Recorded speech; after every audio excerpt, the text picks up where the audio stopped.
It's DJ Cooch. Hi, DJ. What's up? What's going on? Well, we're here trying to be comedians, and you got a head start on me. I only started 6 years ago. How long ago did you start in? I started in 2004, actually. Oh, wow. Yeah, so it's been a minute for me. Yeah. What's the funnest thing you've experienced in comedy?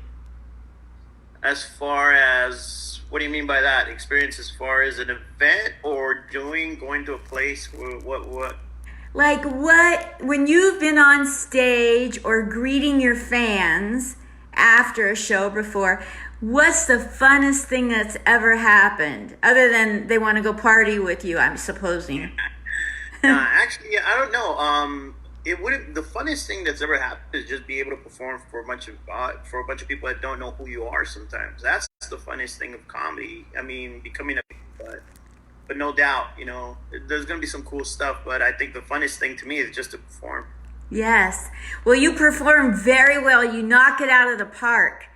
Thank you. And I was so impressed with you and your comedy that I wanted to meet you afterwards. Sometimes I don't go up to people if they don't impress me, but you impressed me at the Dirty Show. That's cool. All right, cool. Isn't that a great show over there at South Point? Oh, that's one of my favorite shows up there, man. The Dirty at 12:30, awesome. Me too. I can't wait to go back up on that stage. It's awesome there. Yeah, it's one of those shows that I always want to go to, but I really don't have a desire to try to get to the point where I perform there. I just want to go and see all the talent there. If anything, a comic at your age in comic, doing 6 years, I think you go there and learn. The one thing I did when I started doing comedy, first 4 or 5 years, 6 years, up to 6 years, I would go all the time just to go watch people and not to mimic them, but to kind of learn what comedy is and how to structure a joke and what was it that made me laugh about that particular sentence or that particular line. Was it a face? Was it the whole punchline? Was it the story? So that's what you have to go do, especially at a show like that. You would go, look at people. I mean, because perfect example for that particular show is like they come ready to laugh. The audience comes ready to laugh, and they get the best. So if you do well there, if you do good, you're gonna go see some heavy hitters, and that's really awesome to go and experience that and watch it. It is. It's like getting a master's degree. When you when you get that opportunity to watch people at your level, but it's really great. And then you get to meet them and know them, and oh my gosh. Thank you. I appreciate that. But yeah, I sit and dissect what they're doing. Mm-hmm. And some people, I like David Letterman, for instance. It took a lot of people like a long minute to like him and get on board with he's just a smart aleck. That's, but people fell in love with him by watching him over and over. Some comics, I don't know about you, you have to watch them over and over to get it. But with you, it was like instant. Thank you. I appreciate that. Yeah. So you're from Southern California, is that correct? Yeah, I'm from Los Angeles. Los Angeles. And so, like you got into the comedy scene, and did you take off right away out the gate? No, not at all. Not at all. I got into it by accident. I want to hear this. No, I'm a real DJ besides being a comedian, and I DJ for, a lot of places in Hollywood, especially like Universal Studios. And I just happened to be at the right place at the right time, ended up emceeing an event. And they told me to do some time, which I didn't even know what to do. I just went up there and I just talked and made people laugh without even knowing. And the next day, this is how long it's been. I went on America Online and I searched how to be a comedian, and I saw some classes being given in my area at the Ontario Improv, and I took some. I just went to take some classes. I told one of my friends, Don Hefty, very funny comedian, and told him, hey, let's go do these comedy classes. If anything, it's going to help us how to be better DJs. We'll know how to talk on the mic and all that stuff a little bit better. And I don't know, man, it became like a drug. Yes. Some people, it was a comedy class, I believe, like 10 or 12 people. off of that class, some people just took it serious. Who came out of that class was like Becky Buckwild from The Flavor of Love, Charlene Yee, who's been in a bunch of movies, and I took it serious. I just once you did it, it was like a drug. You just don't want to stop, and you get more into it. You start studying comedy. I never thought in my life I'd be a comedian. Not at all. Really? It was my dream ever since I was little.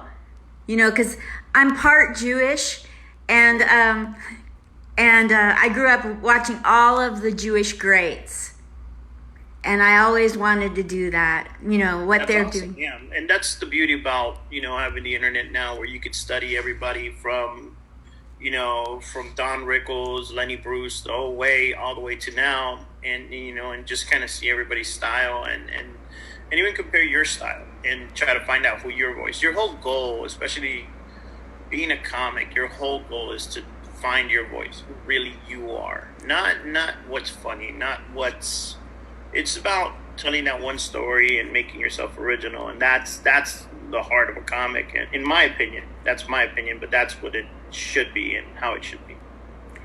One tip I got, I don't know if you know who Paul Lyons in Philly is, but he does a lot of cruise ships and headlining out there in the East Coast. But he told me once when he saw me do my shtick at a graduation show in Pennsylvania, he said, "Have you ever thought about the word authentic?" And so, I got depressed for a couple weeks, and then I looked up what is authentic, because I didn't have a clue. And then when I got a handle on who the hell am I, and what are they seeing that on stage? Because you got to sync those two up. Your biggest critic is always going to be you. Yeah. You know what I mean? And what you really want, like I said, what you want to leave on that stage, what you want the audience to be. What is what you want to leave them? The gem about you as an entertainer. So the whole goal, we're never happy with our sets. We're never happy with what we do. Never. We're always going to try to write. We're always going to try to add something to a bit or whatever. But the main goal is to find who you are and how do you want to translate that. Yes. I have, when I go up on stage, my mentality is I got a minute. I got maximum 1 minute to let everybody know we're going to be okay. I'm the bus driver and I'm taking everybody on this bus ride. So, it's finding that character of how I want to be portrayed on stage. How I want, the confidence, not to make it confident and not make it cocky, to make it funny and not make it, kind of sarcastic or I always make myself being the pun of the joke, at the end of the story, because it's a story about me, and it should be. I never make fun of people and make them feel bad and inferior to what I'm doing on stage. I love that. That's probably why I instantly bonded with who you were. Oh, thank you. Yeah, that would explain it. You have a lot of fans on here watching more than anybody in my last 56 interviews. That's cool. Yeah, it's really cool. Comedian Miss Arkansas, excuse me 1 second here, my screen moved. I blame it on the screen, but I did it. So anyway, comedian Miss Arkansas says to tell you hello. Tell us what's up. How are you? Hope all is well. Stay safe out there. Yes. Oh my gosh. And so right now, this is the worst I've seen in any 69 of my years of a worldwide catastrophe. And yet they're saying that comedy is not essential, when it's actually life-saving and transformative. So, having you on here to spread a little light and sunshine to people is helpful to people that are going to watch this. Thank you. I don't know what sunshine. I'm kind of still in my sleepy mode, but it's okay, Thank you so much for the time. Do you have anything? You've given a lot of tips to comics who are like me at the newer end of the spectrum, but what do you have for humans out there that are struggling to can you give any comedic way of coping or any observational comedy about not necessarily this, but just life and coping? You know what? I mean, the main goal, be it pro, be it negative, left or right or whatever, there's so much drama, unfortunately, with the internet now. giving people that shouldn't be talking a voice, Yeah. and it's my opinion is, let's stay positive. Learn it. Everything is a lesson. I take everything that I do, everything that happens to me, be it good or bad, it's always going to be a lesson. If anything, for example, I've learned from this is like, look, from now on, I think I need to save a little bit more money because you never know. You know what? From now on, I think I appreciate the things that are going on now. I get to spend more time with people I love. I'm checking up more on people that I care about, which I wasn't doing, because you're selfish with your own life. So take the pros out of everything. Take the pros out of whatever this happens, whatever's going to go on with us right now. Just take the positive out of it and appreciate every day that you wake up, because some people are not waking up, so we gotta appreciate what the powers that be have given us, and to just be positive and enjoy life, man. So because of this scenario, the pandemic, have you come up with something that you're going to actually modify in your comedy life? Or if you're a comic, you should be writing already. You should be writing your story. There's going to be thousands and thousands of jokes about coronavirus right after this, about how everybody was broke, about, how many babies were born and all that stuff. My advice is talk about your experience. What happened to you? Meanwhile, you had that, how just, and try to translate that. Because in some way, shape, or form, this is the only subject that every single person will know exactly what you're talking about, no matter where you are. If you're in London, if I'm on a cruise ship, if I'm on the other side of the world, it doesn't matter. They're all going to relate in some shape or form. So it's my job to try to find the funny shit out of that. Wow, that's amazing. At what point, we should start a little wager, since all the casinos have shut down betting. We should have a little wager. At what point do you think that coronavirus jokes, how many days after we reopen, do you think coronavirus jokes will become hack? Oh, God, it'll take about a year and a half easily. Cool, yeah. I'll start writing them. I was going to avoid it like the plague. You'll be able to, you know what, if you should, as a comic, you should be talking about whatever's going on in this world. That's one thing, even if it's a quick bit or a quick line. I mean, you have your bits, but you always add and add and add and add. Most definitely, I'll probably do some Corona stuff, but, I think, if I see 5 comics go up before me, or, one comic go up before me and talk about it, I'm not going to talk about it. I'll talk about me. Got it. Wonderful advice. So you're coping real well because you have a strong mental attitude in life. So in your comedy, like, people here that are watching you and have never seen you on stage, or just taking my word that you're great on stage, is there anything funny you want to say to them? As far as what? Like, is there any favorite bit of yours, or a couple favorite jokes on any topic you'd like to? Every joke I do is my favorite joke, because people laughed at it, man. Everything I say, and when somebody reacts, I mean, for every action you get a reaction. That's a fucking favorite thing for me. You know what I mean? Wow. There've been more times I've said things and they're not funny, and they don't get the laughter that I want. So all my jokes are my favorite jokes. All my bits are my favorite bits, because somebody actually appreciated it. Somebody sat there and listened to it and laughed. Of course, there's some people that don't laugh sometimes. You know what? Well, you can't get them all. I'm not a golden coin. You know what I mean? Not everybody's gonna like me. But yeah, I mean, if, for those people that don't know who I am, just Google me.